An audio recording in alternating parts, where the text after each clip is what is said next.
मनुष्य उन प्रजातियों में से एक है जिनमें लैंगिक द्विरूपता देखी जाती है, जिसका अर्थ है कि प्रत्येक लिंग के जनन तंत्र की अपनी विशेषताएं होती हैं।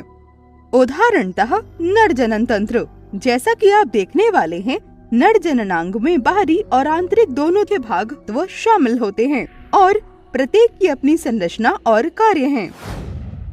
उद्देश्य: नर जनन तंत्र की विस्तृत संरचना तथा उसके कार्यों के विषय में अध्ययन करना। मनुष्यों में नरों का जनन तंत्र अद्वितीय होता है तथा वह विशेष रूप से शुक्राणु के उत्पादन, पोषण तथा परिवहन के लिए बना होता है। नरों के जननांगों में वृषण, नलिका तंत्र जो कि अधिवृषण तथा शुक्रवाहिनी से बनी होती है, शुक्राशय तथा पुरस्थ ग्रंथियां शामिल होती हैं। यह ग्रंथियां मूत्र मार्ग में खुलती हैं, जो कि शिशन के अंदर उपस्थित एक नलिका होती है। वृषण अंडाकार होते हैं और ये अंतःस्रावी तंत्र का भी हिस्सा होते हैं, क्योंकि ये टेस्टोस्टेरोन का उत्पादन करते हैं, जो कि नर लैंगिक हार्मोन है। वृषण के साथ ही अधिवृषण तथा शुक्रवाहिनी भी उपस्थित होते हैं, जो कि साथ मिलकर नर जनन अंगों की नलिका तंत्र का निर्माण करते हैं। अधिवृषण कुंडलित नलिकाओं का एक समूह होता है जो शुक्रवाहिनी से जुड़ता है।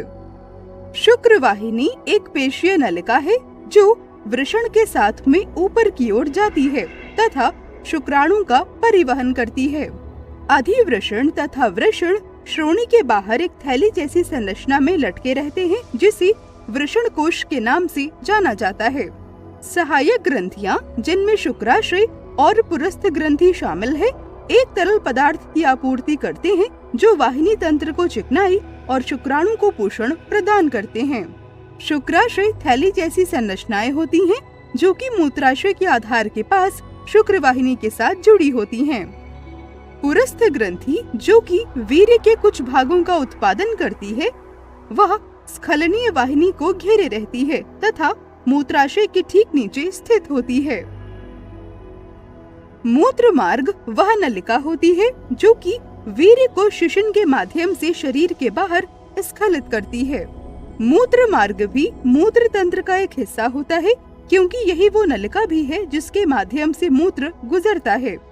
शिशन एक शाफ्ट से बना होता है जो कि शिशन का मुख्य भाग होता है और शिशन शीर्ष उसकी नोक होती है, जिसे कभी कभी शीर्ष कहा जाता है।